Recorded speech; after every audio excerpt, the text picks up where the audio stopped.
I was once in love with the boy who sat at the desk behind me. It was the love of youth, innocent and pure, full of hopes and dreams. I remember how every morning, looking in the mirror, I thought over my hairstyles, chose outfits, and put on the very fragrance that I thought would attract his attention. I whispered to myself that today was the day when he would definitely notice me.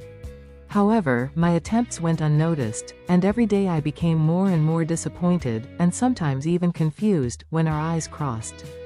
One day, his voice behind my back interrupted my thoughts and plunged me into a state of chorus. "This is the most beautiful, do it this way." I froze with surprise and happiness. He really paid attention to me. This short but meaningful exchange of phrases became a moment for me that I will remember for many years. I could say that this moment was one of the most vivid in my teenage consciousness, generating a whole ocean of emotions. School was left behind, and our paths parted, as is often the case. I went to university, and I seemed to have forgotten about it. But his image would pop up in my thoughts from time to time, especially in moments of loneliness or when I wanted to take my mind off the routine. What has he become? What is he doing now? These questions never left me, and sometimes I wondered if the time had passed for a second chance. School was left behind, and our paths parted, as is often the case. I went to university, and I seemed to have forgotten about it. But his image would pop up in my thoughts from time to time, especially in moments of loneliness or when I wanted to take my mind off the routine. What has he become? What is he doing now? These questions never left me, and sometimes I wondered if the time had passed for a second chance. It came unexpectedly when classmates gathered at our alma mater for the anniversary of the reunion. Half of the class was sitting in a cozy room, and suddenly our eyes crossed.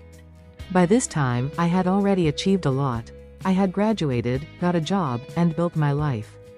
But it wasn't easy to return to the world of youth and old feelings.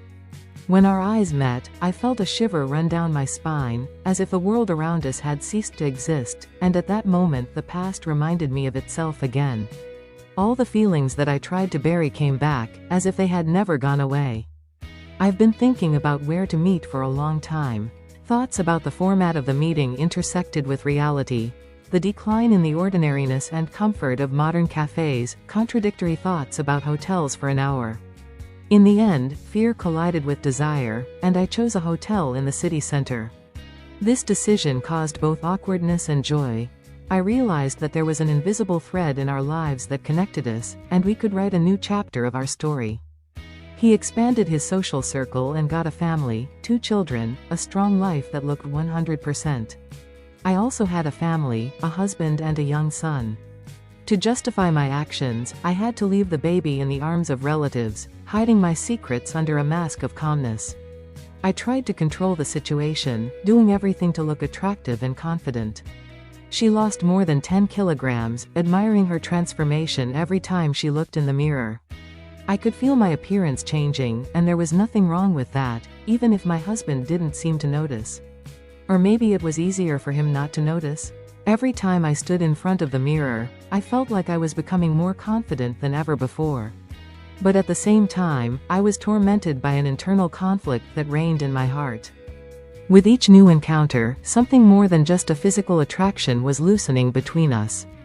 But soon he offered to stop the meetings, and I felt a shock, as if someone had violently shaken me from the inside, completely depriving me of support. His wife turned out to be more perceptive, and seemed to notice the changes in his behavior. Something broke inside me, and I realized that it was time to put an end to this secret story. A little while later, he called again, but by that time I had already managed to cool my feelings. Doubts crept into my heart.